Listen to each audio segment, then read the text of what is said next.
Fridays are awesome. I'm Carl Azus, welcoming you to a brand new edition of CNN 10.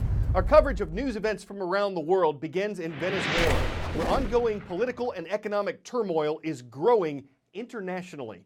Here's what we mean.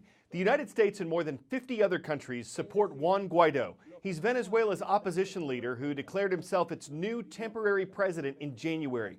That followed last year's disputed re-election of Venezuelan President Nicolas Maduro and a series of economic and humanitarian problems that are getting worse.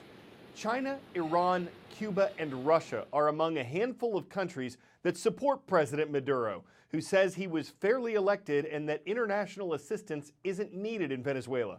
Still, he appears to be getting some of that from Russia. Two of its military planes arrived in the South American nation recently. Russia says the deployment is legal and that it doesn't change the balance of power in the region. But U.S. President Donald Trump says, quote, Russia has to get out of Venezuela. Things are heating up on the ground there. Yesterday, Venezuela's government banned Juan Guaido from running for public office for 15 years.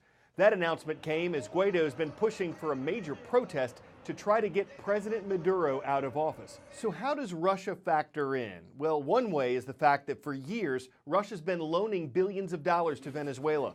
But the deployment of Russian troops there is troubling countries like the U.S.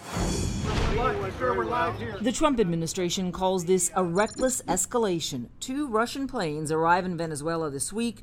Their presence confirmed by both countries, downplayed by Russia. The mission, though, a mystery. We do send military planes to this country the same way Americans do all over the world, and it's not a big sensation. Uniformed personnel seem to huddle on the tarmac, although President Nicolas Maduro's communication ministry would not confirm a troop presence to CNN.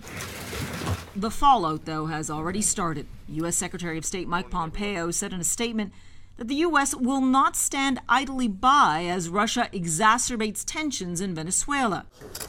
Russian Foreign Minister Sergei Lavrov fired back in a phone call Monday with Pompeo, accusing the U.S. of organizing a coup in Venezuela, and one Russian lawmaker seemed to offer an ultimatum. I am definitely against of seeing any country in the world as a place where the United States of America and Russia compete with each other.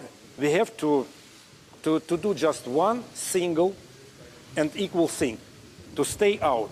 And by that, we will have a chance to avoid a direct conflict between the United States of America and Russia. The U.S. and Russia remain dangerously at odds over who's in charge in the oil-rich country, with Russia saying Maduro is the legitimate president and the U.S. backing opposition leader Juan Guaido. That standoff continues, but the stakes are getting ever higher. Now, Russia's economic influence here has always helped sustain the Maduro government, but now its increasing military support could become a dangerous flashpoint in America's backyard. Newly released satellite images posted and analyzed by the Israeli satellite and intelligence company ISI show what it claims are Russian S-300 air defense systems being deployed for the first time in Venezuela, presumably on alert for a U.S. military attack. All offensive weapons being shipped from Russia to that island fortress. The defense hardware and troops bring back memories of some of the Soviet presence in communist Cuba during the missile crisis. Do you believe Russia is becoming more and more influential in Venezuela? Former Venezuelan Major General Cleaver Alcalá, who defected from the Maduro government, worked closely with former Venezuelan President Hugo Chavez as he cultivated a closer military relationship with Russia, one nurtured and encouraged, he says, by Cuba's Castro-led government. Russia is a great broker, same as Cuba. They have their economic interests in the country. They don't care for the welfare or the protest of the Venezuelan people. Paula Newton, CNN, Caracas. 10-second trivia. What is the only country in the world that currently has an emperor? Sweden, Thailand, Morocco, or Japan? Though the role is mostly symbolic, Japan's emperor is the only person with that title on the planet. The country is officially a parliamentary constitutional monarchy. Japan's decision-making power is in the hands of its elected officials, and the emperor functions mostly as a symbol of the nation. But his birthday is a national holiday, and until 2017, he was required to serve in his role until he died. The nation changed the law that year, and now, after 30 years on the throne, Emperor Akihito is preparing to step down on May 1st. He'll become the first Japanese monarch in 200 years to do that. His son, Crown Prince Naruhito, will succeed him as Japan's 126th emperor. And on Monday, a month ahead of the new monarch's appointment, a new era will officially begin in Japan. Eras are what Japan's calendar system are based on, and they carry personal and political importance to many Japanese. Kaz Mastropalo is a football player whose story is both harrowing and amazing. Long before he became a star defensive lineman and running back, years before he earned the prestigious title of Mr. Football for the state of Ohio, Kaz struggled simply to survive in the nation of Haiti. His story is the subject of today's Positive Athlete Report. Nominations for this series can be made at cnn.com/positiveathlete.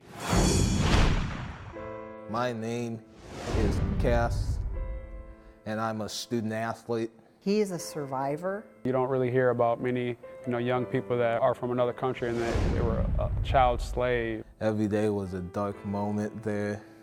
A bunch of us had a hard time finding food, and whatever we could find mostly came from the trash. A lot of the orphans in Haiti aren't actually orphans. They're either turned over to the orphanage, or they come in off the street, or they come through the slave market. Cass came in through the slave market. When he was between 3 and 4, he was being sold, and a missionary from the United States was walking by. She saw him being auctioned and then took him to the orphanage, and he was there for 3-ish years. I thought I was going to be in Haiti forever. I had no idea that I was going to be in America. I'm very proud of what he's accomplished. He found a passion, and he's very dedicated to it. After college, my dream has always been to play in the NFL. Because of those things I had to go through in Haiti, I haven't really stopped pursuing my goals. I'm headed to Gallaudet University. That's the right fit for my learning and my athletic ability. What Gallaudet is famous for is it is a school for deaf, hard of hearing, as well as hearing. Cass wears 2 bilateral hearing aids. Just the thought of him next year going to college, that's amazing. From that little boy that came off the plane who was malnourished. He had every excuse to be curled up in the corner in the fetal position feeling sorry for himself, but he never did.